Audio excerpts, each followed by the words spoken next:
সকল প্রশংসা মহান মালিক রব্বুল আলামিনের জন্য। দরুদ এবং সালাম নাজিল হোক প্রিয় নবী মুহাম্মদ মুস্তাফা সাল্লাল্লাহু আলাইহি ওয়াসাল্লাম এবং তার সকল আলো আসহাব সকলের প্রতি। আল্লাহুম্মা সাল্লি আলাইহিম আল্লাহুম্মা বারিক আলাইহিম। সম্মানিত সাথী ও বন্ধুগণ, কোরবানি আমাদের একেবারেই দোরগোড়ায় চলে এসেছে। সেজন্য কোরবানিকে সামনে রেখে আজ আমরা প্রশ্নোত্তরে কোরবানি এটা জানার চেষ্টা করব ইনশাআল্লাহ বিইذنিল্লাহ। 50টিরও বেশি প্রশ্ন কোরবানি প্রসঙ্গে আমি একত্র করেছি, যে প্রশ্নগুলোর উত্তরগুলো আমাদের জানা খুবই প্রয়োজন, এবং প্রশ্ন পেশ করে সাথে সাথে সংক্ষেপে আমরা তার উত্তর দেওয়ার চেষ্টা করব ইনশাআল্লাহ। খুব ডিপ বা গভীর ইলমি বা একাডেমিক আলোচনায় আমরা যাব না, সংক্ষেপে শুধুমাত্র উত্তরগুলো টাচ করে যাব, যেন আমরা বিশুদ্ধ রূপে সঠিক উপায়ে জেনে শুনে ভালোভাবে আমাদের কোরবানি আমরা সম্পন্ন করতে পারি। আল্লাহ তাআলা আমাদের সবাইকে আমাদের কোরবানিগুলোকে বিশুদ্ধ রূপে করার তৌফিক দান করুন। যে কোনো আমলের আগে ইলম শিখতে হয়, জানতে হয়। আমলের আগে ইলম জরুরি। যে কোনো বিষয়ে আপনি আমল করতে চাইবেন, সেই বিষয়ে আমল করার আগে বিষয়টি সম্পর্কে যদি বিশদ ধারণা থাকে, পরিষ্কার জ্ঞান থাকে, তাহলে সেই কাজটি সুন্দর রূপে সুচারুভাবে এবং যথাযথভাবে সম্পন্ন করা সম্ভব হয়। আর যদি না শিখেই কাজ শুরু করে দেন, না জেনেই কাজ শুরু করে দেন, তাহলে ভুল ত্রুটির কারণে সেই কাজ দ্বারায় যে ভালো ফলাফল আসার কথা, সে ফলাফল না এসে উল্টা হিতে আরও বিপরীত হওয়ার আশঙ্কা আছে। আর সেজন্যই কোরবানির মতো একটি আমল, যে আমলটি আমাদের দেশে মানুষ পরিমাণে ইসলামের যেসব কাজগুলো সবচেয়ে বেশি লোক করে সারা দেশে, তার ভিতরে একটা হলো এই কোরবানি। বেনামাজিও করে, বেরোজগারিও করে, ইসলামের অনেক কিছু না মানলে কি হয়েছে, কোরবানিটা করে। তো যেহেতু দেশের বিরাট একটা অংশ মুসলমানদের তারা কোরবানি করে, অন্য কোনোটা করুক আর না করুক, ঈদের নামাজটা পড়ে, কোরবানিটা করে। তো সেজন্য এই কোরবানিটাও যে করি আমরা, সেটাও বা কতটা বিশুদ্ধ হচ্ছে, এটা বড় প্রশ্নের বিষয়। সেজন্য আমরা জেনে নেব অল্প কথায় এই কোরবানি প্রসঙ্গে যে জিজ্ঞাসাগুলো আছে, যে প্রশ্নগুলো আছে সেগুলো। কারণ প্রশ্নের মাধ্যমে মানুষ কোনো কিছু শিখলে, সেটা সাধারণ আলোচনার মাধ্যমে শিখলে যতটা মনে থাকে তার চাইতে বেশি মনে থাকে। আল্লাহ তাআলা আমাদের সবাইকে উপকারী ইলম সবসময় গ্রহণ করার তৌফিক দান করুন। প্রিয় ভাইয়েরা, কোরবানি প্রসঙ্গে কোরআনে কারীমের একটি আয়াত আমি তেলাওয়াত করেছি। আল্লাহ সুবহানাহু ওয়া তাআলা বলেছেন, লা ইয়ানালাল্লাহা লুহুমুহা ওয়ালা দিমাউহা। তোমরা যে পশু আল্লাহকে সন্তুষ্ট করবার উদ্দেশ্যে জবাই করে থাকো, কোরবানি করে থাকো, এর গোশত, এর রক্ত কোনো কিছুই আল্লাহর কাছে পৌঁছায় না। ওয়ালাকিন ইয়ানালুহুত তাকওয়া মিনকুম, ওয়ালাকিন ইয়ানালুহুত তাকওয়া। কিন্তু তোমাদের অন্তরে যে তাকওয়াটা আছে, কোন মানসিকতা নিয়ে, কোন উদ্দেশ্য নিয়ে, কেন তুমি কোরবানি করছো, কোরবানি করার সময় তোমার মনের ভেতরকার অবস্থাটা কি, সেটা কিন্তু আল্লাহর কাছে ঠিকই পৌঁছে যায়। গোশত রক্ত জমিনেই থেকে যায়, দুনিয়াতেই থেকে যায়, উপরে ওঠে শুধুমাত্র তোমার অন্তরের ইচ্ছাটা, বাসনাটা। এই জন্য কোরবানি করার আগে সবচেয়ে গুরুত্বপূর্ণ পয়েন্ট হলো নিয়তকে খালেস করে নেওয়া। কি করে নেওয়া ভাই? নিয়তকে খালেস করে নেওয়া। কোরবানি করার আগে একটু ব্রেক দিন, একটু দাঁড়ান, একটু থামুন। আপনি কোরবানি করতে যাচ্ছেন, একটু থামুন। কেন কোরবানি করছেন? নিজেকে নিজে প্রশ্ন করুন এবং এই প্রশ্নের উত্তর নিজেকে নিজে দিন। এরপরে নিজেই বিচার করতে পারবেন আপনার কোরবানির কোনো বিনিময় আদৌ আল্লাহর কাছে পাবেন নাকি কিছুই পাবেন না। সম্মানিত সাথী বন্ধুগণ, যত মানুষ আমাদের সমাজে কোরবানি করে, এই বিশাল জনগোষ্ঠীর সবচেয়ে বড় অংশ বলা যেতে পারে এই কোরবানিটা আমাদের জন্য আজ ফ্যাশনে পরিণত হয়েছে। এটার ইবাদত থাকে নাই। কারণ ইবাদত হয় সেই কাজ, যে কাজ বান্দা আল্লাহকে খুশি করার জন্য করে। কোরবানিটা সবচেয়ে বেশি সংখ্যক মানুষ করে, এর একটা কারণ এটাও যে কোরবানি এমন একটা ইবাদত যেটা নগদ লাভ নিজেই পায়, গোশতগুলা ফ্রেশ বাসায় উঠাইতে পারে, ঠিক না? ঠিক। এই কারণে সমাজের বড় একটা অংশ কি করে? কোরবানি করে। আবার অনেকে কোরবানি করে নিজের নেতাগিরি জাহির করার জন্য। নেতা সাহেব, এমপি সাহেব, মন্ত্রী সাহেব, ব্যবসায়ী সাহেব, হ্যাঁ, অমুক সাহেব তমুক সাহেব, 10টা গরু 5টা গরু, সবচেয়ে বড় গরু। এই যে একটা প্রতিযোগিতা, এই প্রতিযোগিতাটা মনে হচ্ছে ভালো কাজের প্রতিযোগিতাটা, আসলে এটা হলো এক ধরনের বড়াই, মাতবরির প্রতিযোগিতা, নিজের প্রভাব প্রতিপত্তি, নাম সুনাম এগুলোকে প্রতিষ্ঠিত করার প্রতিযোগিতা, যেটা কি প্রশংসনীয় নাকি নিন্দনীয়? নিন্দনীয়। এই জন্য ভাইরা আমার, কোরবানি করার আগে প্রথম একটু থেমে নিজেকে প্রশ্ন করতে হবে, আমি কেন কোরবানি করছি? আমি কি মানুষকে দেখাবার জন্য করছি না আল্লাহকে সন্তুষ্ট করার জন্য করছি? এই বিষয়টি নিজেকে নিজে প্রশ্ন করে এর ইতিবাচক এবং সঠিক উত্তর বের করে আনতে হবে, তারপরে কোরবানির দিকে পদক্ষেপ নিতে হবে। আল্লাহ তাআলা আমাদের সবাইকে বিশুদ্ধ রূপে সঠিকভাবে কোরবানি করার তৌফিক দান করুন। প্রিয় ভাইরা আমার, এবার আমরা চলে যাই প্রশ্ন উত্তরে সরাসরি। প্রথম প্রশ্ন হলো, কোরবানি কি? কোরবানি এটি উর্দুতে ব্যবহার হয়ে থাকে ত্যাগের অর্থে। কোরবানি করা, যে কোনো কাজের জন্য কোরবানি করা মানে কি করা? ত্যাগ করা। এই পশু কোরবানিকে কোরবানি বলা হয় এই জন্য যে এই কোরবানিটাও আসলে মূলত কি? ত্যাগেরই শিক্ষা বহন করছে। ইব্রাহিম আলাইহিস সালামের ত্যাগের স্বাক্ষর এই পশু কোরবানি। এর মাধ্যমে ইব্রাহিম আলাইহিস সালাম যে আল্লাহর জন্য বিশাল বড় ত্যাগ করেছিলেন, আল্লাহর কথাকে মানতে গিয়ে নিজের জীবনের সবচেয়ে বড় পরীক্ষার সম্মুখীন হয়েছিলেন এবং তিনি ত্যাগ করে পরীক্ষা উত্তীর্ণ হয়েছেন। এই কোরবানি যেহেতু তার স্বাক্ষর, সেই জন্য ওই আমাদের সমাজে উর্দুতে সচরাচর যে কোরবানি এই শব্দটি ব্যবহার হয় সেটাই প্রচলিত আছে, অর্থাৎ ত্যাগ করা, কোরবানি। আর আরবিতেও কোরবান শব্দটি আছে, যেটা কোরআনে আল্লাহ তাআলা ব্যবহার করেছেন। আদম আলাইহিস সালামের 2 ছেলে কাবিল এবং হাবিল, তারা উভয়ে আল্লাহর কাছে আল্লাহর সন্তুষ্টির জন্য তারা সাদাকা পেশ করেছিল, নৈকট্য অর্জন করার জন্য। আল্লাহ বলেছেন ইয তাকাররাবা কুরবানান, তারা উভয়ে যখন কোরবান পেশ করছে, যে কোরবান শব্দ কোরআনেও আছে, অর্থাৎ তারা উভয়ে এমন বস্তু পেশ করেছে যার মাধ্যমে আল্লাহর নৈকট্য অর্জন করা যায়। সেই অর্থে কোরবান মানে হলো আল্লাহর কাছে নৈকট্য অর্জন করার মাধ্যম বা উপায়, অর্থাৎ ত্যাগ করা অথবা আল্লাহর কাছে নৈকট্য অর্জন করার মাধ্যম। এ হলো কোরবানির সংক্ষিপ্ত শাব্দিক পরিচিতি। আর ইসলামী শরিয়াতে কোরবানি বলা হয় জিলহজের 10 তারিখে এবং তার পরবর্তী যে দিনগুলোতে কোরবানি করা যায় সেই দিনগুলোর ভেতরে কোনো পশু, অনুমোদিত পশু যেগুলো জবাই করলে সওয়াব হয় দিনগুলোতে, সেগুলোকে আল্লাহকে সন্তুষ্ট করার উদ্দেশ্যে জবাই করার নাম হলো কোরবানি। এ হলো ইসলামী শরিয়ার পরিভাষায় কোরবানির মোটামুটি একটি সংজ্ঞা। দ্বিতীয় প্রশ্নে চলে যাই আমরা, কখন কিভাবে কোরবানি শুরু হয়েছিল? এই কোরবানি শুরু হয়েছিল সর্বপ্রথম ইব্রাহিম আলাইহিস সালামের মাধ্যমে। আল্লাহ সুবহানাহু ওয়া তাআলা ইব্রাহিম আলাইহিস সালামকে স্বপ্নের মাধ্যমে নির্দেশ করেছিলেন নিজের সন্তানকে জবাই করার জন্য। আর সন্তান জবাই করা, এই কঠিন নির্দেশটি আল্লাহ সুবহানাহু ওয়া তাআলা করেছেন ইব্রাহিম আলাইহিস সালামকে। তাকে আল্লাহ তাআলা যত কঠিন পরীক্ষা করেছিলেন, এত কঠিন পরীক্ষা তার আগে আর কোনো নবীর প্রতি আল্লাহর পক্ষ থেকে ছিল না। জীবনের পদে পদে পরীক্ষা। পরিবার সহ রেখে আসো মক্কায়, কেউ নাই সেখানে, কোনো আবাদি নাই, পাহাড়ি এলাকা, ছোট দুধের বাচ্চা সহকারে নিজের স্ত্রীকে রেখে চলে আসো। বাহ্যিকভাবে অযৌক্তিক নির্দেশ আল্লাহ সুবহানাহু ওয়া তাআলা, সেটাও তিনি মেনেছেন এবং পরীক্ষা পাশ করেছেন। আল্লাহ বলেছেন ওয়া ইয ইবতালা ইব্রাহিম রাব্বুহু বিকালিমাতিন ফাআতাম্মাহুন, প্রতিটা পরীক্ষা তিনি কি করেছেন? পাশ করেছেন। তো কোরবানির প্রেক্ষাপট হলো সংক্ষেপে এই, অল্প কথায়, আল্লাহ সুবহানাহু ওয়া তাআলা ইব্রাহিম আলাইহিস সালামকে তার নিজের সন্তানকে আল্লাহর সন্তুষ্টির উদ্দেশ্যে জবাই করার জন্য, কোরবানি করার জন্য নির্দেশ করেছেন। আল্লাহ সুবহানাহু ওয়া তাআলা তার সন্তানের জবাই করতে আসলে চান নাই। আল্লাহ চাইছেন তার মনের পরীক্ষা নিতে, যে আল্লাহর নির্দেশ মানতে গিয়ে তার সর্বোচ্চ ত্যাগটাও তিনি করতে পারেন কিনা। তিনি আলহামদুলিল্লাহ পরীক্ষায় পাশ করেছেন।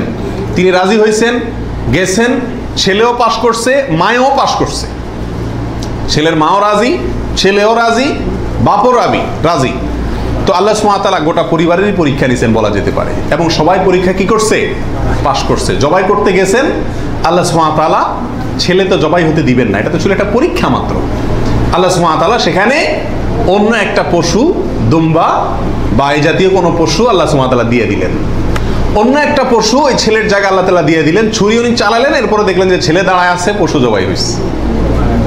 এ হলো কোরবানির সূচনা। প্রথম পশু কোরবানি, আজকে আমরা যে কোরবানি করছি এর সূচনা ছিল এভাবে। কার মাধ্যমে? ইব্রাহিম আলাইহিস সালাতু ওয়াস সালামের মাধ্যমে। সেই কোরবানি আমাদেরকে কি শিক্ষা দেয় ভাই?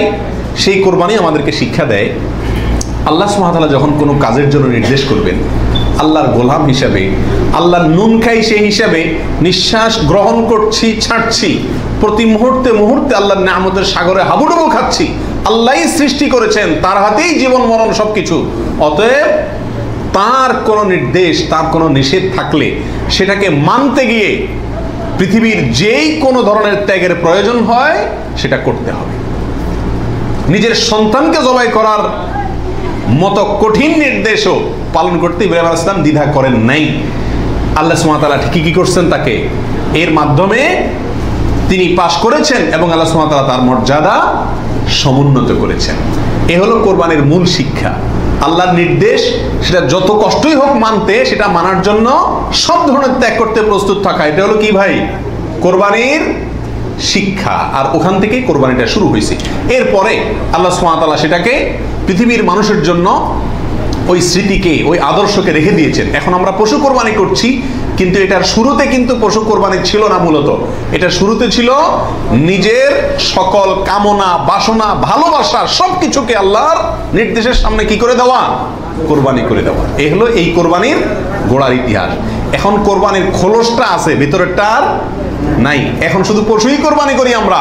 নিজের ভেতরকার পশুত্ব, আমিত্ব, মনের খাহেশ, প্রবৃত্তি, এটাকে আর কি করি না? জবাই করি না। আল্লাহ তাআলা আমাদের সবাইকে কোরবানির আসল যে ইতিহাস সেটা থেকে শিক্ষা গ্রহণ করে এমনভাবে কোরবানি করার তৌফিক দান করুন, যেই কোরবানি প্রকৃত অর্থেই কোরবানি হয়, যেই কোরবানি আমাদের জান্নাতে যাওয়ার কারণ হয়, মাধ্যম হয়, সেইভাবে কোরবানি করার এবং কোরবানির সেই ইতিহাস থেকে আল্লাহ তাআলা আমাদেরকে শিক্ষা গ্রহণ করার তৌফিক দান করুন। প্রিয় ভাইয়েরা, 3 নম্বর প্রশ্ন হলো, কোরবানি কি জরুরি কোনো বিধান নাকি ঐচ্ছিক? অর্থাৎ কোরবানি কি সবার জন্য করা জরুরি, নাকি কোরবানি সুন্নাত, নফল, মুস্তাহাবি জাতীয় কোনো আমল? তো এই বিষয়ে বলবো যে এই ক্ষেত্রে ওলামা একরামের 2টি প্রসিদ্ধ মত আছে। ওলামা একরামের অনেকেই বলেন যে কোরবানি করা এটা সকলের জন্য জরুরি, যাদের সামর্থ্য আছে।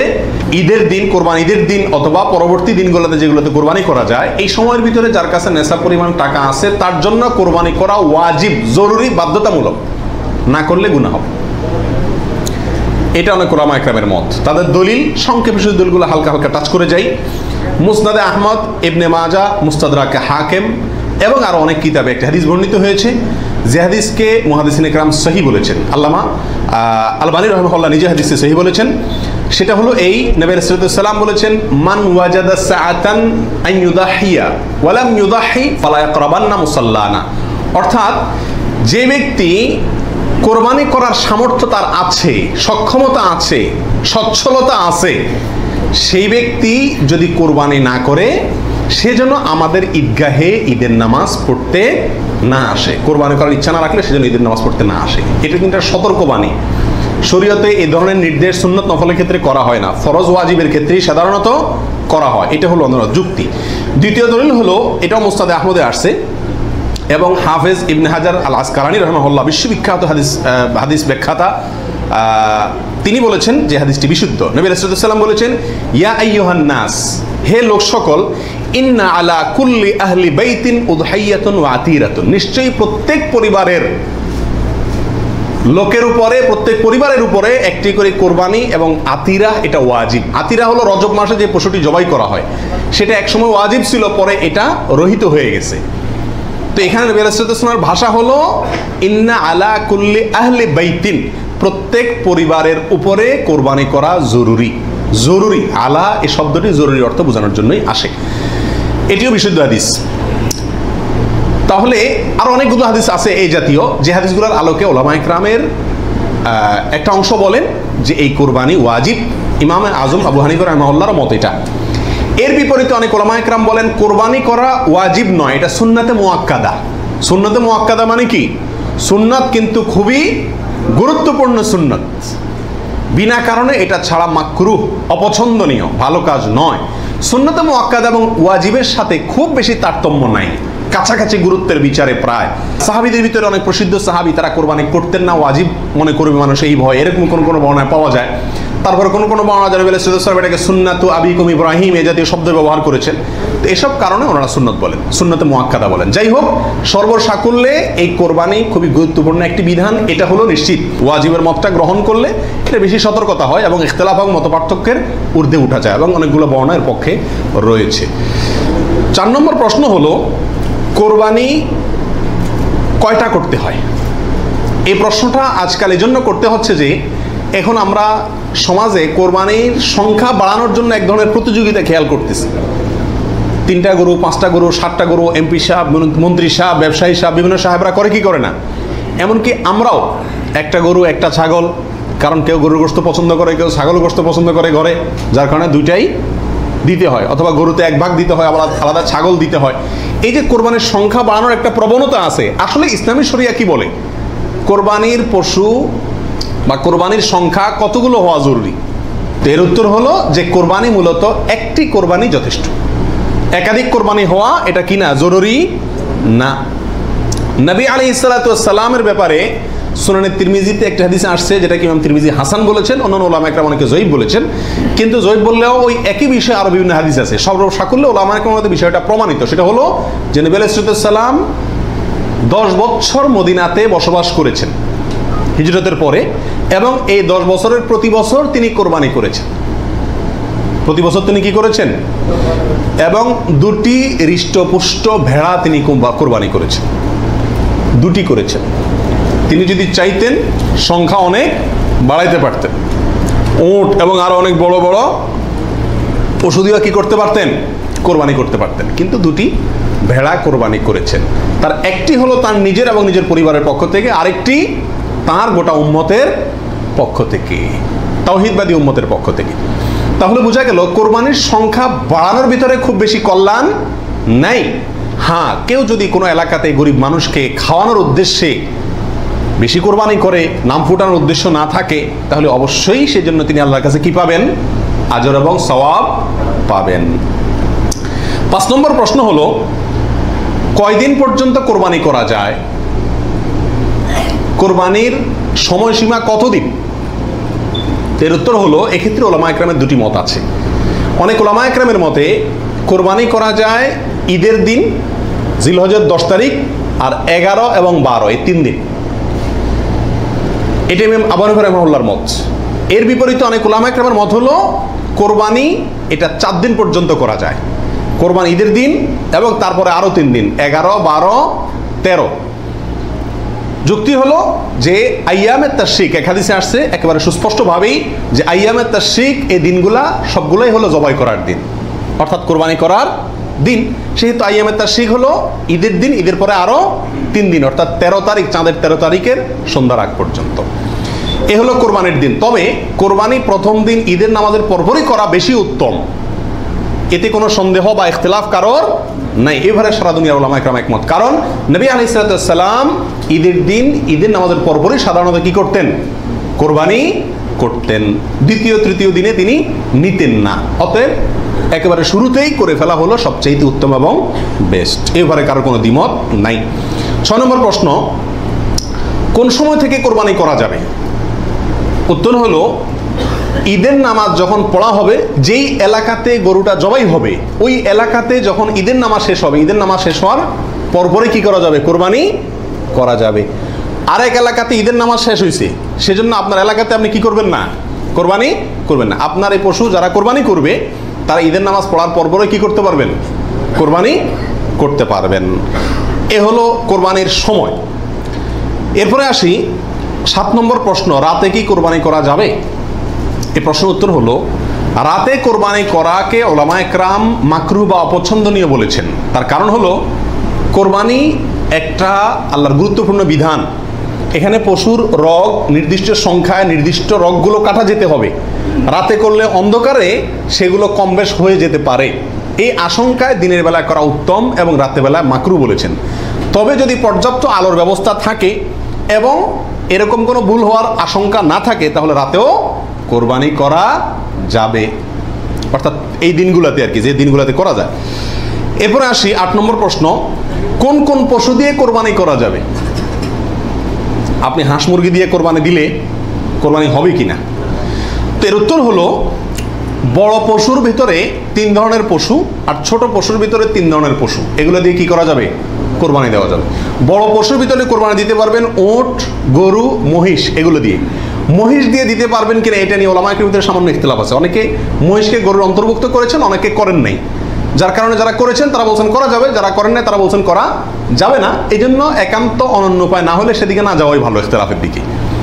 আর ছোট পশুর ভিতরে 3টা, দুম্বা, ছাগল এবং ভেড়া, এগুলো দিয়ে কি করা যাবে? কোরবানি করা যাবে। এছাড়া অন্য কোনো পশু দিয়ে, এই গৃহপালিত পশু ছাড়া আপনি হরিণ দিয়ে অথবা অন্য কোনো হালাল পশু যেটা গৃহপালিত না, সেটা দিয়ে কি করা যাবে না? কোরবানি দেওয়া যাবে না, দিলে কোরবানি হবে না। 9 নম্বর প্রশ্ন হলো, গাভী এবং ষাঁড় উভয়টা দিয়ে কোরবানি দেওয়া যাবে? কি বলেন? গাভী এবং ষাঁড় দুইটা দিয়ে কোরবানি দেওয়া যাবে? যাবে। গাভী দিয়েও দেওয়া যাবে, ষাঁড় দিয়েও দেওয়া যাবে। 10 নম্বর প্রশ্ন হলো, পশুর বয়স কত হতে হবে? কত বছর বয়স হলে আপনি সেই পশু দিয়ে কি করতে পারবেন? কোরবানি দিতে পারবেন। এর উত্তর হলো, পশু যদি হয় সবচেয়ে বড় পশু অর্থাৎ উট, তাহলে সেক্ষেত্রে সেটার বয়স হতে হবে কমপক্ষে 5 বছর। কত বছর? 5 বছরের নিচে যদি ওটার বয়স থাকে, ওইটা এমনি জবাই করতে খাইতে পারবেন, কিন্তু কোরবানি হিসাবে কি করতে পারবেন না, জবাই করলে ওটা কোরবানি আদায় হবে না। গরু যদি হয় তাহলে সেক্ষেত্রে তার বয়স হইতে হবে কমপক্ষে 2 বছর। আর ছাগল, দুম্বা, ভেড়া এগুলো যদি হয় তাহলে তার বয়স হইতে হবে কমপক্ষে 1 বছর। তাহলে ছোট পশুগুলা 1 বছর, গরু 2 বছর, ওট 5 বছর। ছোট পশুর মধ্যে আবার দুম্বা, ভেড়া এগুলো যদি 6 মাসের বয়স, 7 মাস, 8 মাসের বয়সেরটা দেখতে 1 বছরটার মতো বড় দেখা যায় তাহলে চলবে, কিন্তু ছাগলের ক্ষেত্রে পরিপূর্ণ কি হইতে হবে? 1 বছর হওয়া লাগবে। 11 নম্বর প্রশ্ন হলো, দাঁত দেখে বয়স নির্ধারণ করে আমাদের দেশে, এটা কি ঠিক নাকি বেঠিক? কি বলেন আপনারা? এটা ঠিক। কারণ হলো, পশু বিশেষজ্ঞ যারা আছেন, পশু সম্পর্কে যারা ভালো বুঝেন, পশু লালন পালনে যারা দক্ষ, অভিজ্ঞ, তারা পশুর গালের ভেতরকার বিশেষ ধরনের দাঁত যখন একটা বের হয় তখন বুঝেন এটা 1 বছর হয়েছে, 2টা বের হলে বুঝেন 2 বছর হয়েছে, এবং এটা অভিজ্ঞতা দ্বারা মোটামুটি প্রমাণিত, প্রতিষ্ঠিত, যার কারণে ওইটার উপরে নির্ভর করে বছর নির্ধারণ করা, নির্ণয় করা কি আছে? সঠিক। তবে কোনো পশু যদি নিশ্চিতভাবে জানা যায় তার বয়স 1 বছর, 2 বছর বা যেই পরিমাণ বয়স হওয়া দরকার সেই পরিমাণ বয়স হয়েছে কিন্তু দাঁত উঠে নাই, তবুও সেটা দিয়ে কি দেওয়া যাবে? কোরবানি দেওয়া যাবে। দাঁতটা মেইন না, মেইন হলো বয়সটা ওই পরিমাণ হয়েছে কি না। ওই বয়সে হওয়ার পরও কি থাকতে পারে? দাঁত নাও থাকতে পারে। এরপরে আসি 12 নম্বর প্রশ্ন, ত্রুটিযুক্ত পশু দিয়া কোরবানি দিলে কি কোরবানি হবে?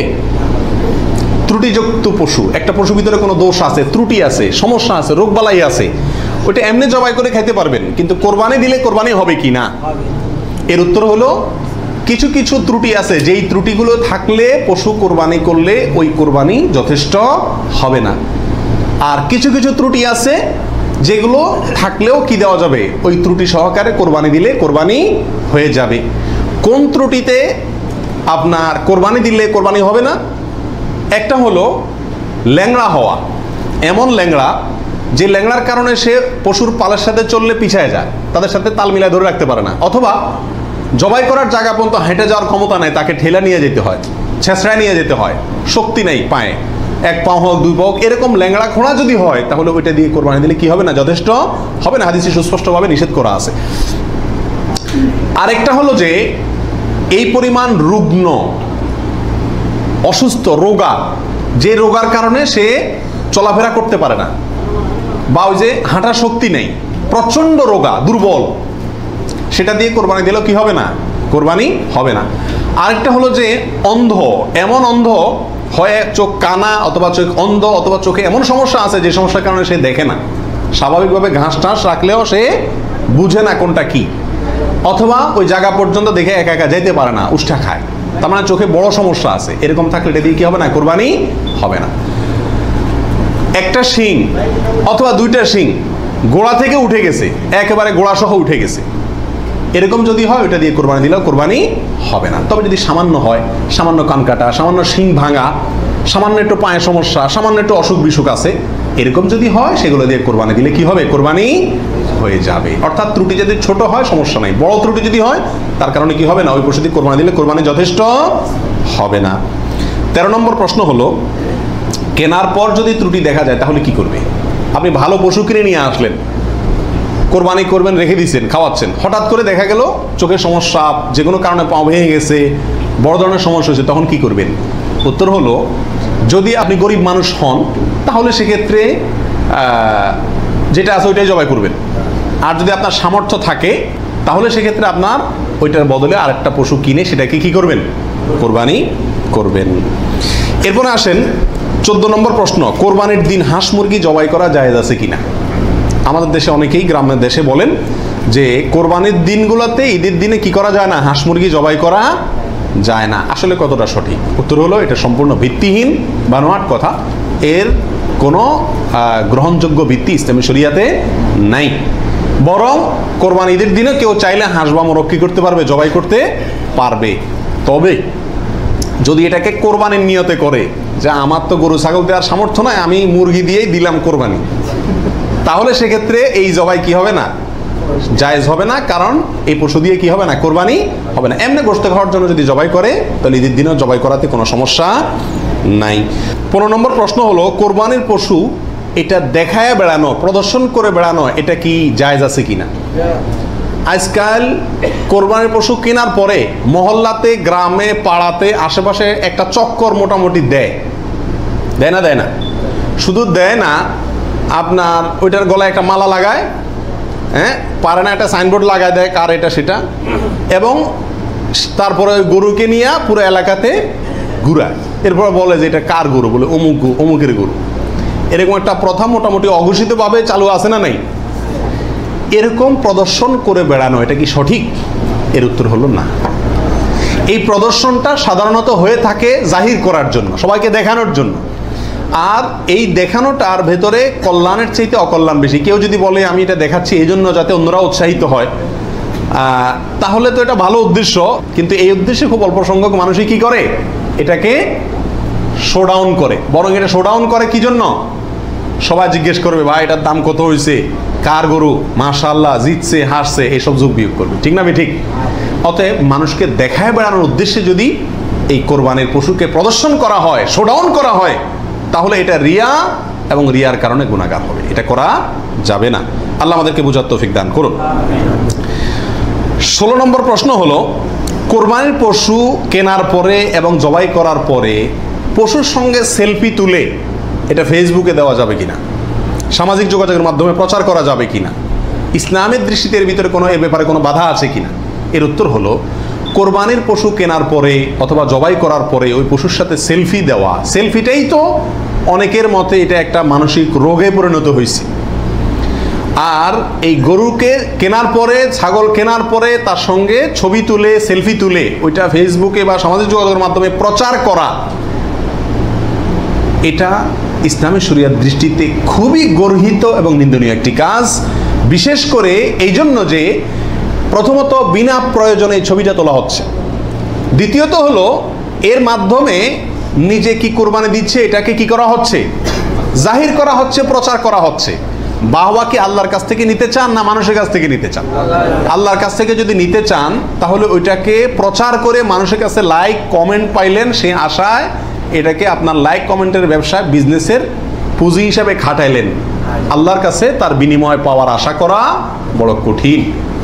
এই জন্য এই গরুর সাথে সেলফি তোলা, বিশেষ করে জবাই করার পরে রক্ত সহকারে ছবি তোলা, এগুলো কোনো অবস্থাতেই ইসলামের শরিয়ার দৃষ্টিতে খুব একটা ভালো কাজ নয়। এগুলো থেকে আমাদের বিরত থাকা উচিত, মনে করা উচিত এটা একটা ইবাদত। এটা কি ইবাদত? ইবাদতের ক্ষেত্রে তামাশা বা যা মনে চাইলে তা করলাম, ফাইজলামতি করলাম, এর কোনো সুযোগ নাই। আল্লাহ আমাদেরকে বোঝার তৌফিক দান করুন। 17 নম্বর প্রশ্ন হলো, ভাগে কোরবানি দেওয়া যাবে কিনা? এটা একটা গুরুত্বপূর্ণ প্রশ্ন আজকালকার যুগে। কারণ কোনো ওলামা একরাম বলছেন ভাগে কোরবানি দেওয়া যাবে না, বরং গরু হোক আর ওঁট হোক, যত বড় পশুই হোক, দিলে একজনের পক্ষ থেকে দিতে হবে, 7 ব্যক্তির পক্ষ থেকে যথেষ্ট হবে। এই যে কথা প্রচলিত আছে, এটাকে অনেক কোনো ওলামা একরাম কি করছেন, অস্বীকার করছেন। আসলে সঠিক কোনটা এ ব্যাপারে আগেই বলেছি যে একাডেমিক আলোচনা খুব বেশি লম্বাচড়া করার ইচ্ছা নাই এবং সুযোগও নেই। শুধু সংক্ষেপে এটুকু বলবো, সব যুগেই সবচাইতে বেশি সংখ্যক ওলামাদের মতে, বলা যায় প্রায় সবার মতে, সমস্ত ওলামা একরামের মতেই বলা যেতে পারে প্রায়, গরুর ক্ষেত্রে একটা গরু 7 জন ব্যক্তির পক্ষ থেকে কি হবে, কোরবানির জন্য যথেষ্ট হবে। এক্ষেত্রে বিচ্ছিন্নভাবে যে 2-1 আলেম বলছেন যে গরু হোক আর ওট হোক একজন থেকে হবে, 7 জন থেকে হবে না, তাদের যুক্তিগুলা খুবই ঠুনকো এবং খুবই দুর্বল। নবী আলাইহিস সালাম যে সফরে একাধিক ব্যক্তিকে কোরবানিতে অংশগ্রহণের সুযোগ দিয়েছিলেন, তারা বলেন যে এটা সফরের জন্য নির্দিষ্ট, অথচ নবী আলাইহিস সালাম সেটা নির্দিষ্ট করেন নাই, এটা ওনারা নির্দিষ্ট করছেন। নবী আলাইহিস সালামের কোনো নির্দেশ সফরে হোক, হাজারে হোক, সফরের বাইরে হোক, যে কোনো নির্দেশ সাধারণত ব্যাপকভাবেই সবার জন্য সব সময়ের জন্য প্রযোজ্য হয় যদি কোরআন এবং সুন্নাহর কোনো বর্ণনা দ্বারা নবী আলাইহিস সালাম নিজে ওইটাকে নির্দিষ্ট না করে দেন। তিনি সফরে যদি কোনো নির্দেশ করেন, ওই সফরের বাইরের জন্য সেটা কার্যকর হবে কি হবে না? যদি কেউ সফরের জন্য নির্দিষ্ট করতে চায় তাহলে তার জন্য পৃথক দলিলের প্রয়োজন। বিধায় এটাই হলো বেশিরভাগ ওলামা একরামের মত। বিচ্ছিন্নভাবে কোনো আলেমের মত থাকতে পারে, কিন্তু সে 1-2 জন আলেমের কথা না শুনে সংখ্যাগরিষ্ঠ ওলামা একরামের মতের উপর আমল করবেন। গরুর ক্ষেত্রে 7 জনের পক্ষ থেকে যথেষ্ট হবে। তবে একটা কথা এখানে বলতেই হবে, সেটা হলো উত্তম হলো একাকি দেওয়া, ভাগে না দিয়ে কিকে দেওয়া, একাকি দেওয়া। এক্ষেত্রে কারোর কোনো দ্বিমত নাই, একাকি দিতে পারলে সেটা সবচেয়ে বেস্ট এবং ভালো। 18 নম্বর প্রশ্ন হলো, পরিবারের সব সদস্য বা একাধিক সদস্য যদি সামর্থ্যবান হয় তাহলে সবাই দিবে, নাকি গোটা পরিবারের পক্ষ থেকে একজন দিলেই চলবে? নবী আলাইহিস সালাম থেকে এক্ষেত্রে একটা হাদিস বর্ণিত হয়েছে, যেটা একটু আগে আপনাদেরকে শুরুতে আমি শুনেছি, মুসনাদ আহমদে বর্ণিত হয়েছে এবং আরও অনেক হাদিসের কিতাবে কাছাকাছি হাদিস বর্ণিত হয়েছে। নবী আলাইহিস সালাম বলেছেন যে প্রত্যেক পরিবারের উপরে একটি কোরবানি জরুরি, প্রত্যেক পরিবারের উপরে উযহিয়াতুন, একটি কোরবানি জরুরি, আলা কুল্লি আহলি বাইতিন, এই ধরনের শব্দ তিনি ব্যবহার করেছেন, প্রত্যেক পরিবারের উপরে। এই হাদিস থেকে বোঝা যায় কোরবানি এটা এক পরিবারে একাধিক সদস্য যদি হয় সামর্থ্যবান, তথাপি যিনি মূল কর্তা তিনি দিলেন তাহলে সবার পক্ষ থেকে হয়ে যাবে। এর বিপরীতে ওলামা একরামের আরেকটি মত আছে, যেটা ইমাম আবু হানিফা রাহিমাহুল্লাহর মত, সেটা হলো কোরবানি পরিবারের একাধিক সদস্য যদি সবাই যদি সামর্থ্যবান হয় তাহলে প্রত্যেকের পক্ষ থেকে দিতে হবে। ওনার যুক্তি, উনি বলেন নবী আলাইহিস সালামের ওই হাদিস, যে হাদিসে তিনি বলেছেন যার সামর্থ্য আছে আর কোরবানি দেয় না সেজন্য ঈদগাহে না আসে।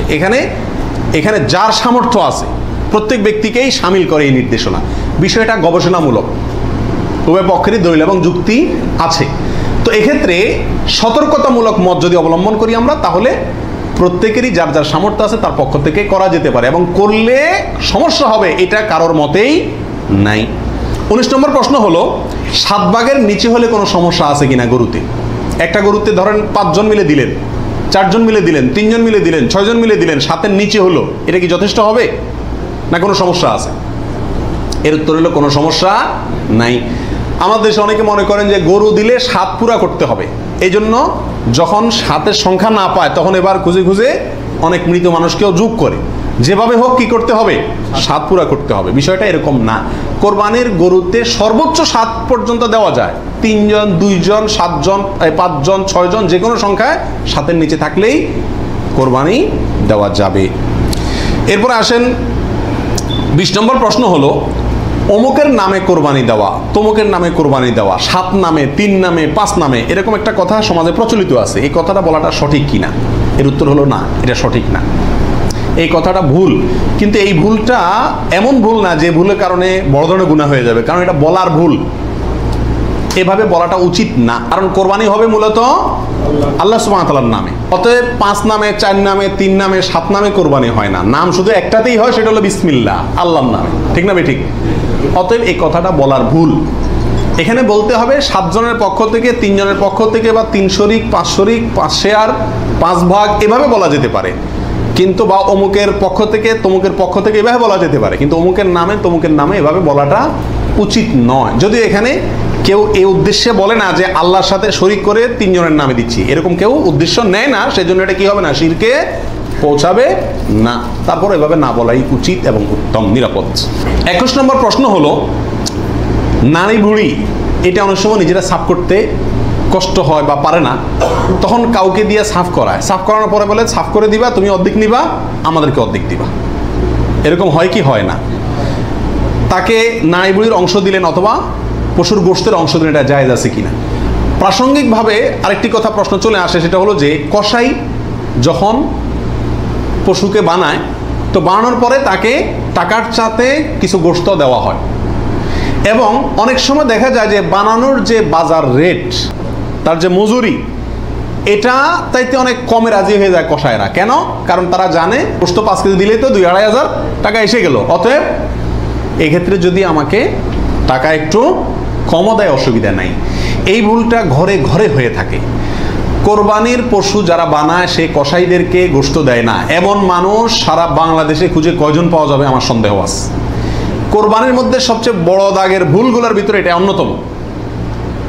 এভাবে যদি কেউ করে তাহলে এটা বড় ধরনের ভুল। কোরবানি হওয়া না হওয়া নিয়ে টান দিবে। নবী আলাইহিস সালাম পরিষ্কার ভাষায় বলেছেন যে তোমরা কসাইকে, জাজ্জারকে কোরবানির পশুর কোনো কিছু দিবা না, তাকে আলাদা টাকা দিবা, তার মজুরি যেটা সেটা দিবা। কেন তাকে পশুর কিছু দেওয়া যাবে না? এই জন্য দেওয়া যাবে না যে এই পশুটা আপনি জবাই করছেন কার জন্য? আল্লাহর জন্য। এটার মালিক কে? মূলত আল্লাহ। যেহেতু আল্লাহ খায়ও না পরেও না, আল্লাহর জন্য কিছু দিলে আল্লাহ বলেন আমার পক্ষ থেকে গরিবকে দিও। এটা হলো আল্লাহ সিস্টেম। কিন্তু কোরবানির ক্ষেত্রে শুধু ব্যতিক্রম, আল্লাহ বলেছেন ঠিক আছে আমার জন্য দিছ, সব কিছুই গরিবকে দিতে বলি, এটা তোমার খাইতে দিলাম আমি। আল্লাহ আমাকে কি করছেন? খাওয়ার সুযোগ দিছেন। এখন আমি যদি এটা বিক্রি করি বা কোনো কিছুর বিনিময়ে কাউকে দেই, তাহলে সেটা কি হবে না? জায়েজ হবে না। কোরবানির পশুর গোশত যদি আপনি জাজ্জারকে দেন, কসাইকে দেন, তাহলে কেমন জন্য আপনি তার পরিশ্রমের বিনিময়ে তাকে এই অংশটা তাকে বিনিময় হিসাবে দিলেন, পারিশ্রমিক হিসাবে দিলেন, তাহলে বিক্রি করার মতো হয়ে গেল। এই জন্য কি হবে না? এটা জায়েজ হবে না। কসাইকে শুরুতে সাপ বলে দিতে হবে যে ভাই গোশত পাবা না, কত টাকা নিবা সাপ বলো, তুমি সে আশা করে বসে থাকিও না, 2 টাকা বেশি নাও, কিন্তু আমি তোমাকে গোশত টোস্ত বা কোনো কিছুই দেবো না। তবে হ্যাঁ, কসাই যদি আপনার প্রতিবেশী হয়, আপনার আত্মীয় হয়, অথবা অন্য গরিব মানুষ হয়, অন্য 10 জন গরিবকে যে পরিমাণ দিতেন তাকেও সে পরিমাণ দেন, তাহলে সমস্যা নেই, ওটা ঠিক আছে। কিন্তু অন্য গরিবদেরকে দেন আধা কেজি করে, তারা দেন 5 কেজি, সমস্যা আছে। কারণ 4.5 কেজি আপনি কেন দিলেন তাকে? কাটছে সেজন্য, এটা বিনিময় হয়ে যাচ্ছে, এই জন্য এটা করা যাবে না। অতএব নারী বুড়িও যদি কেউ সাফ করে, তাকেও কি দেওয়া যাবে না?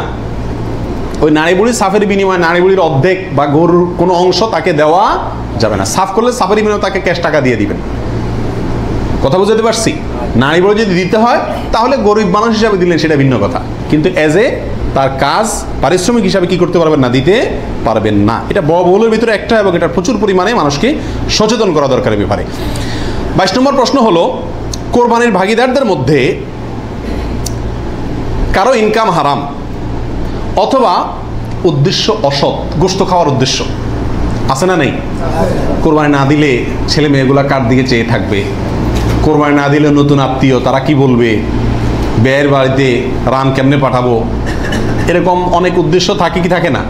সারা জীবন দিয়ে আসছি, এবছর না দিলে সমাজে মুখ থাকে না, মানুষ কি বলবে, এই মানসিকতা নিয়ে কোরবানি অনেকে দেন না?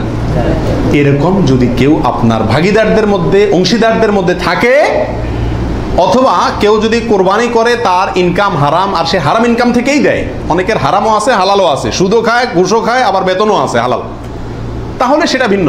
একজনে কোরবানির পশুতে হারাম ইনকাম ইনভেস্ট করছে আপনি জানেন, অথবা তার উদ্দেশ্য অসৎ, তাহলে এই পশুতে আপনি এবং আরো যে কয়জন অংশগ্রহণ করবে কারোর কোরবানি হবে না। এই জন্য অংশীদার এবং কোরবানির ভাগী নেওয়ার ক্ষেত্রে বহু হিসাব নিকাশ করে নিতে হবে। যে ব্যক্তি গোশতের ধান্দায় বা অন্য কোনো ধান্দায় করে তাকে ভাগীদার নেওয়া যাবে না। কথা বুঝে আসছে?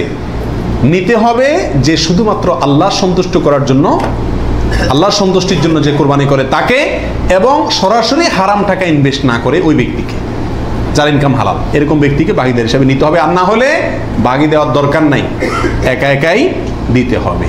আল্লাহ তৌফিক দান করুন। 23 নম্বর হলো, রাসূল করিম সাল্লাল্লাহু আলাইহি সাল্লামের পক্ষ থেকে কোরবানি দেওয়া যাবে কিনা। আমাদের দেশে প্রচুর পরিমাণে মানুষ রাসূল করিম সাল্লাল্লাহু আলাইহি সাল্লামের পক্ষ থেকে কি দেয়? কোরবানি দিয়ে থাকে। এর উত্তর হলো, রাসূল আকরাম সাল্লাল্লাহু আলাইহি সাল্লামের নামে উম্মত হিসাবে আপনি তার পক্ষ থেকে কোরবানি দিতে পারবেন। নবী আলাইহিস সালাম নিজেও কোরবানি দিয়েছেন তার উম্মতদের পক্ষ থেকে। তবে মৃত ব্যক্তির নামে কোরবানি দেওয়ার ক্ষেত্রে জীবিত ব্যক্তির সাথে মিশিয়ে দেওয়া, মিক্স করে দেওয়া, জীবিত ব্যক্তির সাথে অধীনস্থ করে মৃত ব্যক্তির নাম যোগ করা বা তার পক্ষ থেকে দেওয়া, এটা হলো সবচেয়ে ঝামেলামুক্ত এবং মতপার্থক্যের ঊর্ধ্বে উঠা। কথা বুঝতে পারছি? শুধুমাত্র মৃত ব্যক্তির নামে স্বতন্ত্র কোরবানি না দিয়ে জীবিত ব্যক্তির নিজের নামের সঙ্গে মৃত ব্যক্তিকে যুক্ত করে দিলেন, এই মতটাই হলো সবচাইতে সতর্কতামূলক মত এক্ষেত্রে মৃত মানুষের পক্ষ থেকে কোরবানি দেওয়ার ক্ষেত্রে। 24 নম্বর প্রশ্ন হলো, মা বাবা, স্ত্রী, বড় ভাই, এদের কাউকে খুশি করার জন্য কারোর পক্ষ থেকে, সমাজে বলে কারোর নামে কোরবানি দেওয়া যাবে কি যাবে না? উত্তর হলো না।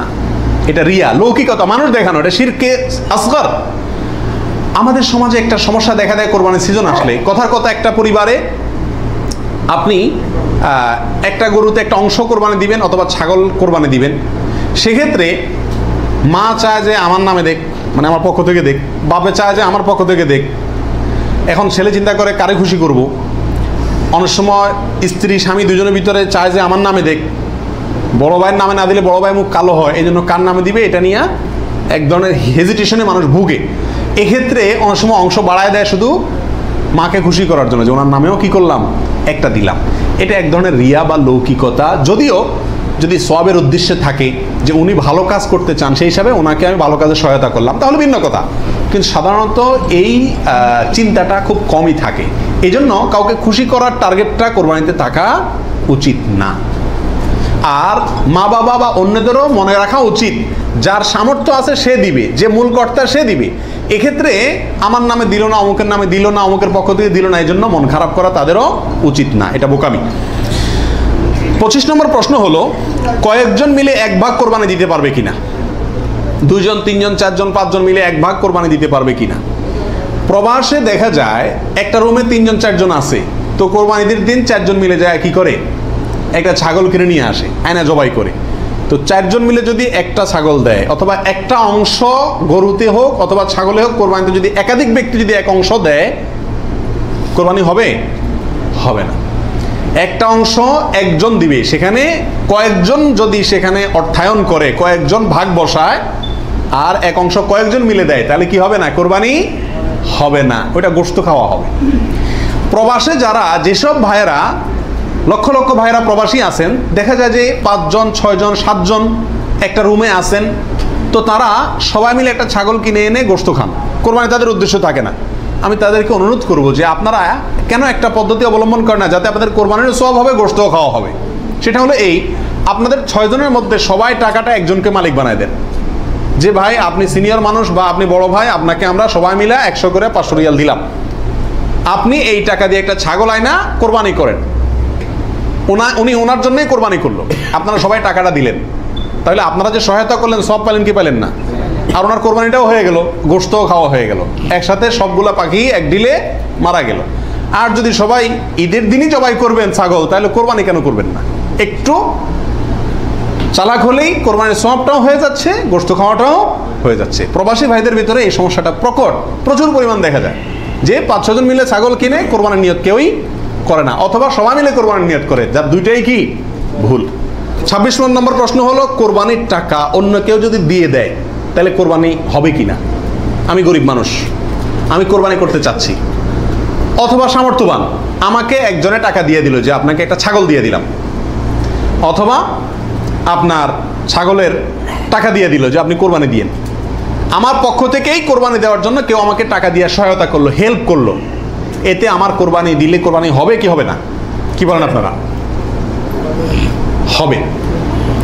যদি কেউ টাকা দিয়ে আপনাকে কোরবানির জন্য সহায়তা করে, ছাগল কিনে দিল, গরু কিনে দিল, কোরবানির অংশের টাকা দিয়ে দিল, আপনার পক্ষ থেকে কোরবানি দেওয়ার জন্যই আপনাকে টাকা দিছে, তার টাকা দিয়ে আপনি নিজে কোরবানি দিলেন নিজের পক্ষ থেকে, এটাতে কোনো অসুবিধা নাই। যে কোনো অর্থনৈতিক ইবাদতে অর্থটা যদি দ্বিতীয় পক্ষ দিয়ে দেয়, অন্য কেউ দিয়ে দেয়, এবং তার টাকা দিয়ে আপনি ইবাদতটা করেন, তাহলে জায়েজ আছে। যেমন আপনি হজ করবেন, আপনি ওমরা করবেন, আপনাকে হজের টাকাটা আমি দিয়ে দিলাম, যে আপনি হজ করবেন আমি দিয়ে দিলাম, আমি এটা আমার পক্ষ থেকে করার জন্য দেই না, আপনার হজ আপনি করেন, আমি টাকা দিয়ে দিলাম, হেল্প করলাম আপনাকে, অথবা কিছু হেল্প করলাম, এটাতে কোনো অসুবিধা নাই। ওমরার ক্ষেত্রেও নাই, ঠিক কোরবানির ক্ষেত্রেও অন্য কেউ টাকা দিলেও আপনার পক্ষ থেকে কোরবানি করার জন্য যদি অর্থায়ন করে বা সহায়তা করে বা টাকা দেয়, সেই টাকা দিয়ে আপনি কোরবানি দিলে কি হবে? আপনার কোরবানি হয়ে যাবে। 27 নম্বর প্রশ্ন হলো, লোন করে কোরবানি করা যাবে কিনা? হাওলাত করে, ঋণ করে কোরবানি করা যাবে কিনা? এর উত্তর হলো যাবে, যদি সেই ঋণের টাকাটা দেওয়ার মতো ব্যবস্থা বা ইচ্ছা, সদিচ্ছা থাকে, তাহলে ঋণ করেও কি দেওয়া যাবে? ঋণ করে ভালো কাজ করা যায়। 28 নম্বর প্রশ্ন হলো, ঋণগ্রস্ত ব্যক্তির জন্য কোরবানি দেওয়া উত্তম নাকি ঋণ দেওয়া উত্তম? উত্তর হলো ঋণ দেওয়া উত্তম, কারণ কোরবানির চাইতে তার জন্য ঋণের গুরুত্ব বেশি। সে যদি ঋণগ্রস্ত হয়, তার জন্য কোরবানি ইসলামী শরীয়তে তার জন্য কোরবানি না, তার জন্য ঋণ দেওয়া জরুরি। সে ঋণ পরিশোধ করবে, এরপরে টাকা থাকলে কোরবানি দিবে, না থাকলে কোরবানি দিবে না। কিন্তু আমাদের আজকাল অবস্থা হলো, ঋণ থাকলেও আমরা কোরবানি দিই, কারণ না দিলে মুখ রক্ষা হয় না, ছেলে মেয়ে কার দিকে চেয়ে থাকবে, গোশত কোত্থেকে খাবে। অতএব এগুলা কোরবানি না, এগুলা নিছক গোশত খাওয়া এবং ফুর্তি। 29 নম্বর প্রশ্ন হলো, হাজি সাহেবদের জন্য দেশে কোরবানি করা জরুরি কিনা? যারা হজ করতে আসছেন, তারা দেশে তাদের পক্ষ থেকে কোরবানি দিতে হবে কিনা? উত্তর হলো না। হাজি সাহেবরা যারা আসছেন, তারা হজ করতে এসে হজের পরে তারা দমের শকর দিচ্ছেন, শুকরিয়া স্বরূপ যে দম দিচ্ছেন, যেটাকে আমরা কোরবানি বলি, এখানে দিচ্ছেন, তাদের জন্য দেশে তাদের পক্ষ থেকে আর কোরবানি দেওয়া কিনা জরুরি না। তাছাড়া তারা মুসাফির অবস্থায় মুসাফির ব্যক্তির জন্য কি দিতে হয় না? কোরবানি দিতে হয় না। 30 নম্বর প্রশ্ন হলো, বিয়ের অলিমার গোশত সংগ্রহের জন্য কোরবানি করা জায়েজ আছে কিনা? আমাদের দেশে উল্লেখযোগ্য সংখ্যক বিয়ে হয়ে থাকে কোরবানিদের পরে। আপনারা খেয়াল করবেন, আগদ হয়তো আগে পরে হয়, খাওয়ান দাওয়ানের অনুষ্ঠান হয় কোরবানিদের পরে। আল্লাহ মাফ করুক, কোরবানির সময় তো গরু একটা এমনি জবাই করা লাগে, তো ওই সময় যদি অলিমার অনুষ্ঠানটা বা বৌভাতের অনুষ্ঠানটা করা যায়, তাহলে তো ওই গোশত দিয়েই সারা যায়, গোশতের টাকাটা বেঁচে যায়। যদি কারোর এরকম উদ্দেশ্য থাকে, তাহলে সেক্ষেত্রে তার কোরবানি হবে না। আর যদি কেউ মনে করে যে না, ঈদের পরে সবাইকে পাইতে সুবিধা হয়, সেজন্য ওই টাইমটাতে করতেছি, অথবা আপনার কোরবানি করলাম, অলিমার জন্য আলাদা গরু জবাই করলাম, অথবা আপনার কোরবানির গোশত অলিমার জন্য করি না, আমি অলিমা করলেও একটা গরু দেই, অন্য বছর না থাকলেও একটা গরু আল্লাহর জন্য দেই, এরকম যদি কেউ থাকে, তাহলে তার জন্য জায়েজ আছে। আর তা না হলে এই কোরবানির গোশত দিয়ে অলিমা সারা, অনুষ্ঠান সারা, এটা যদি ওই উদ্দেশ্যে করে, তাহলে সেক্ষেত্রে এটা কোরবানি হবে না, বরং এটা এক ধরনের তামাশা হবে কোরবানির নামে। 32 নম্বর প্রশ্ন হলো, কোরবানির সুন্নাহ পদ্ধতি কি? কোন দিকে ফিরে জবাই করতে হবে? এর উত্তর হলো, কোরবানির সুন্নাহ সম্মত পদ্ধতি হলো, পশুকে মাথা দক্ষিণ দিকে দিয়ে পাও কেবলামুখী করে তারপরে বিসমিল্লাহি আল্লাহু আকবার বলে কি করতে হবে? জবাই করতে হবে। জবাই করার ক্ষেত্রে সাধারণত পশুর কানকে গলার দিকে টেনে ধরলে যে জায়গায় এসে কান থামে, ওই জায়গা বরাবর যদি ছুরি চালানো হয়, তাহলে খুব দ্রুত পশুর জবাই হয়ে যায়, কষ্ট কম হয়, হাঁডি টাডির উপরে যায় না সাধারণত। বাকি এই জায়গাটা ধরে যেখানে হাড্ডি নেয় সেখানে ছুরি চালানো এবং পশ্চিম দিকে ফিরিয়ে দক্ষিণমুখী করে করা। যদি কেউ অন্য কোনো দিকে ফিরে করে ফেলে, তাহলেও তার কোরবানি হয়ে যাবে, কিন্তু এটা সুন্নাহর খেলাফ হলো। রাসূল আকরাম সাল্লাল্লাহু আলাইহি সাল্লাম থেকে এভাবে কোরবানি করাটাই প্রমাণিত আছে। 32 নম্বর প্রশ্ন হলো, কোরবানির ভাগিদারদের নাম জপা কোরবানির পরে এটা জরুরি কিনা? আপনারা দেখবেন, ভাগিদারে কোরবানি যদি দেয়, তার লিস্ট লিখতে লিখতে অবস্থা খারাপ হয়ে যায়, এবং যিনি কোরবানির পশু জবাই করেন ওই হুজুর নাম নিতে নিতে অবস্থা খারাপ। আল্লাহর নামে এতবার নেয় কিনা সন্দেহ, এতবার ওই ভাগিদারদের নাম নেয়, কারণ ভালো করে নাম নিলে টাকা পাওয়াও, কোরবানি জবাইয়ের টাকা পাওয়াও কঠিন হয়ে যাবে। তো এটা জরুরি কিনা? উত্তর হলো, এটা মুস্তাহাব।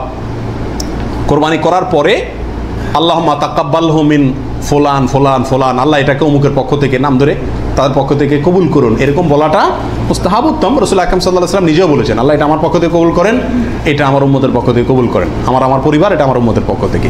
তাহলে এভাবে সবাইয়ের পক্ষ থেকে কোরবানি, যে কয়জন দিচ্ছে তাদের পক্ষ থেকে কোরবানি হচ্ছে, এই কথাটা, এবং তাদের পক্ষ থেকে আল্লাহ কবুল করেন, এটা বলাটা উত্তম, মুস্তাহাব কিন্তু কি না। কোনো কারণে যদি এটা কেউ বলতে ভুলেও যায়, নিয়ত যেহেতু আছে আল্লাহ জানেন, অতএব কি হয়ে যাবে? কোরবানি হয়ে যাবে। 33 নম্বর প্রশ্ন হলো, শ্বশুর বাড়ি থেকে কোরবানির পশু হাদিয়া নেওয়া জায়েজ আছে কিনা? জোরে সোরে এই কালচারটা ইদানিং ছড়াইতেছে, মানুষের টাকা পয়সাও হয়েছে, তো এই জন্য ওই মেয়ের বাপের বাড়ির পক্ষ থেকে ছেলের বাবার বাড়িতে গরু পাঠায়, ছাগল পাঠায়। আগে পাঠাইতো রান, কল্লা গোস্ত, এখন গোস্ত কল্লা আর রান্না জামাইরাও খুশি না আর বাপ মাও দিয়া সন্তুষ্ট না, এই জন্য পাঠায় ডাইরেক্ট গরু বা ছাগল। এটা জায়েজ আছে কিনা? উত্তর হলো, যদি হাদিয়া হিসাবে দেয়, তাদেরও সামর্থ্য আছে, অভাব নাই, আর এটা লোকচক্ষু ভয়ে অথবা সমাজের মানুষের বলার ভয়ে বা অন্য কোনো কারণে না দেয়, এমনি আসলে হাদিয়া দিছে, তাহলে তো হাদিয়া নেওয়া তো জায়েজ আছে, বরং সুন্নাত। কিন্তু যদি এটা হয় যে না দিলে জামাই কি বলবে, জামাইয়ের মা খোঁচাবে, অমুকরা খোঁচাবে, তমুকরা খোঁচাবে, এসব কারণে যদি দেয়, তাহলে সেটা গ্রহণ করা জামাইয়ের পরিবারের জন্য কি হবে না? জায়েজ হবে না। এবং এটা খুবই বাজে একটা কালচার। উচিত তো হলো জামাই বাবা জিয়ে শাশুড়ির জন্য, শ্বশুরবাড়ির জন্য গরু ছাগল পাঠানো, এটা হলো উচিত। কারণ তারা সারা জীবন এই মেয়েটাকে বড় করে লাখ লাখ টাকা ইনভেস্ট করে মানুষ করে আমাকে দিয়ে দিছে। আমি বছরে বছরে একবার করে তাদের একটা গরু ছাগল দিতে পারলে ভালো হয়। খবরদার আবার শ্বশুরবাড়িতে দিলেন, বাহর বাড়িতে কিছুই দিলেন না। অনেকে আছে শ্বশুরবাড়ির অন্ধ, আবার সেটাও আবার সঠিক না। ব্যালেন্স রাখতে হবে। আল্লাহ তৌফিক দান করুন। 25 নম্বর প্রশ্ন হলো, বৈদ্যুতিক মেশিনে জবাই করা জায়েজ আছে কিনা? আপনারা জানেন যে উন্নত দেশগুলোতে বৈদ্যুতিক মেশিন দিয়ে জবাই করার একটা কালচার প্রচলিত আছে, বা অটোমেটিক মেশিন দিয়ে জবাই করার কালচার আছে। এটা দিয়ে জবাই করলে জবাই হবে কিনা? উত্তর হলো, পশু জবাই হওয়ার জন্য শর্ত হলো পশুর নির্দিষ্ট কয়েকটা রগ আছে, রগগুলা কাটা যেতে হবে এবং রক্ত প্রবাহিত হইতে হবে। যদি কোনো বৈদ্যুতিক শক ইত্যাদির মাধ্যমে পশুকে দুর্বল করে ফেলা হয়, যে দুর্বল করার পর অনেক সময় বাঁচে কিনা এটাই সন্দেহ হয়, এরপরে ছুরি চালানো হয়, তাহলে ওই পশু দিয়ে কোরবানি করা জায়েজ হবে না। কারণ যদি দুর্বল বানায় তাকে কি করা হচ্ছে? জবাই করা হচ্ছে, বিধায় এটা জায়েজ নাই। আর যদি ছুরি দিয়ে করা হয় এবং মানুষের হাত না লাগে এবং বিসমিল্লাহ বলা হয়, মুসলমানে সুইচ চালায়, তাহলে সেক্ষেত্রে ছুরি দিয়ে যদি জবাই হয়, কাটা যায়, তাতে কি হবে? কোরবানি হয়ে যাবে ইনশাআল্লাহ, এবং জবাই বিশুদ্ধ হবে। 35 নম্বর প্রশ্ন হলো, জবাইয়ের সময় বিসমিল্লাহ বলতে যদি কেউ ভুলে যায়, তাহলে কি করবে? এর উত্তর হলো, নিজের পশু তো নিজে জবাই করা উত্তম। যারা প্রফেশনাল জবাই করেন মৌলভী সাহেবরা, তারা তো ভুলের কথা না, কারণ তাদের অভ্যাসই আছে। নিজেটা নিজে করতে গেলে ডরে ভয়ে ভুলেও যেতে পারে। যদি কেউ ভুলে যান, ভয়ের কোনো কারণ নাই। মুসলমান যদি ভুলেও যায়, তবুও সেই পশু হালাল হবে, খাওয়া হারাম হবে না। ইচ্ছাকৃত যদি কেউ বিসমিল্লাহ না বলে, সেটা ভিন্ন কথা, সেটা সমস্যা আছে। কিন্তু ভুলে যদি বিসমিল্লাহ না বলে, তাতে পশু হালালই থাকবে, হারাম হবে না ইনশাআল্লাহ। 36 নম্বর প্রশ্ন হলো, কোরবানিকারীকে কি চুল, নখ ইত্যাদি কাটা থেকে বিরত থাকতে হবে? উত্তর হলো হ্যাঁ।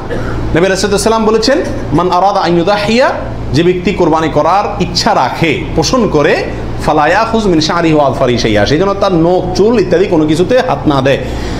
কোরবানির ঈদের 10 দিন আগে, চাঁদ যেদিন উঠবে ওই দিন থেকে নিয়ে ঈদের দিন পর্যন্ত এগুলো করা যাবে না। কি করা যাবে না? চুল, নখ ইত্যাদি কাটা যাবে না, কাটবে না কোরবানিকারী ব্যক্তি। কোরবানি দেওয়ার পরে চুল, নখ ইত্যাদি কাটবে, এটা খেয়াল রাখা উচিত। 37 নম্বর প্রশ্ন হলো, কোরবানিকারী ব্যক্তি এই 10 দিন দাড়ি শেভ করতে পারবে কিনা?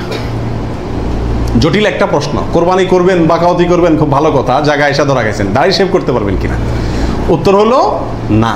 দাড়ি তো কোরবানি করলেও শেভ করা যাবে না, না করলেও শেভ করা যাবে না, এটা তো সর্বাবস্থায় চাঁচা হারাম। সেক্ষেত্রে কোরবানির এই সিজনগুলোতে এসে গুরুত্বটা আরো বাড়ে। একে তো এমনি হারাম, আবার কোরবানি করছেন, সেজন্য নবী সাল্লাল্লাহু আলাইহি ওয়াসাল্লাম বলছেন আপনি যেন না ধরেন, এগুলোতে হাত না দেন। তাহলে কোরবানি করার যদি ইচ্ছা থাকে, আল্লাহকে সন্তুষ্ট করতে আসলেই মনে চান, তাহলে এই 10 দিন দাঁড়িয়ে কি করতে পারবেন না? শেভ দিতে পারবেন না। খোঁচা খোঁচা দাঁড়িয়ে নিয়েই কি করতে হবে? মসজিদে যেতে হবে। কোরবানি দেওয়া শেষ, এবার কি করতে পারবেন? দাঁড়িয়ে শেভ করতে পারবেন না, তাও যাবে না। আল্লাহ আমাদের বোঝার তৌফিক দান করুন। 38 নম্বর হলো, কোরবানির গোশত দিয়ে দিনের প্রথম খানা খেতে হয়, এই কথাটা কতটুকু সঠিক? উত্তর হলো পুরাই সঠিক। রাসূল আকরাম সাল্লাল্লাহু আলাইহি সাল্লাম থেকে বর্ণিত হয়েছে যে তিনি ঈদুল আজহাতে, ঈদুল ফিতরের ব্যতিক্রম করতেন। ঈদুল ফিতরে কিছু একটা মিষ্টি খেয়ে, খেজুর টেজুর খেয়ে তারপরে ঈদগাহে যেতেন। আর ঈদুল আজহাতে সারাদিন কিছু খেতেন না, কোরবানির পশুর গোশত দিয়ে প্রথম খানা খেতেন দিনের। অতএব আপনি গরু দেন, ছাগল দেন, যেটা দিয়ে কোরবানি করেন, দিনের প্রথম খানা কি দিয়ে হওয়া উত্তম? ওই গোশত দিয়ে হওয়া উচিত। গোশতটা তো আল্লাহকে দিয়ে দিয়েছেন, আল্লাহর নামে জবাই করছেন, আল্লাহ আপনাকে হাদিয়া দিয়েছেন। এই জন্য আল্লাহর হাদিয়ার আগে একটু পেটটা খালি রাখেন, আকর্ষণ করে খান, তাহলে ইনশাআল্লাহ সেটা আপনার জন্য, আপনার আল্লাহর হাদিয়াকে আপনি মূল্যায়ন করলেন, সেটা প্রমাণ হবে। 39 নম্বর প্রশ্ন হলো, পশুর রক্তে নাকি আরোগ্য আছে, কোরবানির পশুর রক্তে, এই কথাটা কতটুকু সঠিক? কোন কোন এলাকাতে আমি নিজের চোখে বহুবার দেখার দুর্ভাগ্য হয়েছি, অনেকে দেখা যায় কোরবানির পশু জবাই করার সময় রক্তগুলা একটা বাড়িতে করে নিয়ে যায় গরম গরম, এরপরে নিয়ে পোলা পানিতে খাওয়ায়। এটা খাওয়াইলে বলে অনেক রোগ বালাই ভালো হয়। বুঝাচ্ছে কথা? এটা সম্পূর্ণ কুসংস্কার। কোরবানির পশুতে কোনো আরোগ্য নাই, এটা ভুল ধারণা, এটা থেকে বেঁচে থাকা উচিত। 40 নম্বর প্রশ্ন হলো, পশুর জান যাওয়ার আগে কি চামড়া ছিলা জায়েজ আছে? উত্তর হলো না, কঠোরভাবে নিষেধ। আমাদের দেশে কসাইরা এবং যারা চামড়া ছিলে নিজেরা অনেক সময় দেখা যায় জান এখনো পুরো বাইর হয় না, রু বাইর হয় না, তার আগেই ওই পায়ের রগ কাটা শুরু করে, চামড়া ছিলা শুরু করে, পুরো নাড়াছাড়া করে। এটা জায়েজ নাই, এটা গুনাহের কাজ। আপনি কোরবানি করছেন ইবাদত, অথচ গুনাহ হচ্ছে সাথে। নবী আলাইহিস সালাম বলেছেন, ইন্নাল্লাহা কাতাবাল ইহসানা আলা কুল্লি শাই, আল্লাহ সব বিষয়ের প্রতি ইহসান করার নির্দেশ করেছেন। অতএব ফাইদা কাতালতুম ফাহসিনুল কিতলাতা ওয়া ইযা যাবাহতুম ফাহসিনুজ যাবিহাতা, তোমরা যখন কোনো পশুকে জবাই করবে তখন ওই পশুর প্রতি রহম করিও, ভালো করে ধারটা দিয়ে নিবে। নবী সাল্লাল্লাহু আলাইহি ওয়াসাল্লাম বলছেন, যাতে করে তার রু বের হইতে কষ্ট না হয়। সেখানে জীবিত অবস্থায় এখনো মরে নাই, আপনি চামড়া ছিলা শুরু করে দিলেন, এটা খুবই অন্যায় এবং জুলুম। কোনো পশু কষাই যদি করে তাকে থামাই দিবেন যে রু যেতে দাও, তারপরে হাত দাও। 41 নম্বর প্রশ্ন হলো, কোরবানি আর আকিকা এই দুটো একসাথে দেওয়া যাবে কিনা? এটা কমন প্রশ্ন আমাদের সমাজে। এর উত্তর হলো, অনেক উলামায়ে কেরামের মতে দেওয়া যাবে, ফতোয়া শামী ইত্যাদিতে তাই লেখা আছে যে দেওয়া যাবে কোরবানি আর আকিকা একসাথে একই গরুর মধ্যে। আর অনেক উলামায়ে কেরামের মতে দেওয়া যাবে না। দেওয়া যাবে না এর ভিতরে আপনার পাকিস্তানের খুব নামকরা মুফতি ছিলেন মুফতি রশিদ আহমদ রাহিমাহুল্লাহ, আহসানুল ফতোয়ার লেখক। তিনি হানাফি মাযহাবের বড় উলামায়ে কেরামের মধ্যে থেকে তিনি কঠোরভাবে এর বিরুদ্ধে করেছেন এবং বলেছেন কোন অবস্থাতেই কোরবানি আর আকিকা একসাথে মিক্স করা যায় না, উচিত না। কারণ কোরবানি একটা ইবাদত, আকিকা আরেকটি ইবাদত। আর তাছাড়া গরু এক অংশে একাধিক ব্যক্তি দিতে পারবে, এটা কোরবানির ক্ষেত্রে নবী সাল্লাল্লাহু আলাইহি ওয়াসাল্লাম বলছেন, আকিকার ক্ষেত্রে বলেন নাই। সেই জন্য কোরবানি এবং আকিকা পৃথক হওয়া উচিত। একই দিনে হতে পারে, কিন্তু গরুর অংশে কোরবানির না, এই আকিকার কারণ নামের অংশ থাকা উচিত না। এই মতটা বেশি শক্তিশালী এবং বেশি সতর্কতামূলক। 42 নম্বর প্রশ্ন হলো, ভিন্ন দেশে কোরবানি করা যাবে কি না? আপনি এই দেশে আছেন, আপনার কোরবানি দেশে আপনার পক্ষ থেকে হলো, এটা জায়েজ আছে কিনা? উত্তর হলো আছে। এটা কোনো কোনো ক্ষেত্রে উত্তম হয় যদি আপনার উদ্দেশ্য হয় এমন যে ওখানে আরও বেশি অভাবী মানুষ আছে, আমি তাদেরকে গোশত দেব। কিন্তু সবসময় এটা হওয়া উচিত না। প্রবাসীরা যেখানে আছেন সেখানেও কোরবানির কালচার চালু করা উচিত। আমার জানা মতে প্রবাসী যারা আছেন, লক্ষ লক্ষ প্রবাসী, সবাই কোরবানি দেওয়ার সামর্থ্য আছে। এদের 10% লোকও এখানে কোরবানি দেয় না, কারণ কোরবানি দিলে আমার গোশত খাবে কে? দান্দা হলো গোশতের দিকে। এটা সব যদি মনে করে তাহলে তো যেখানে থাকি সেখানেই দেওয়া উচিত, এটা হলো মূল বিধান। অন্য জায়গায় আপনি দিবেন যদি সেখানে দিলে বেশি সওয়াব হয়। অবশ্যই গ্রামে আমাদের দেশে গরিব বেশি, সেই হিসাবে সেখানে গোশত দিলাম, সেই নিয়তে দিলেন, ঠিক আছে। কিন্তু আপনি এই নিয়তে দেন যে আমি এখানে গোশত যদি কোরবানি দেই তাহলে গোশত সব হাতে বুতে খাইব, আমার পরিবারের লোকজন তো পাইবো না, এই নিয়ত যদি হয় তাহলে সেটা কিন্তু অন্যায় এবং ভুল। 43 নম্বর প্রশ্ন হলো, ভিন্ন দেশে কোরবানি করলে কোন সময়ের দিকে খেয়াল করে কোরবানি করবে? কথার কথা, আপনার কোরবানি দেশে হচ্ছে, তো এখানে যদি একদিন আগে পরে চাঁদ দেখা দেখি হয়, টাইম আগে পরে হয়, তাহলে কোন হিসাবে করবে? আপনার সময় না তাদের সময়? আপনার কোরবানি কিন্তু। এর উত্তর হলো, যেই দেশে কোরবানি হচ্ছে, পশু যেখানে আছে সেখানকার সময় দেখে কি করতে হবে? কোরবানি করতে হবে। আপনার এখানে ঈদের নামাজ হয়েছে কি হয় না সেটা দেখা দেখির দরকার নাই।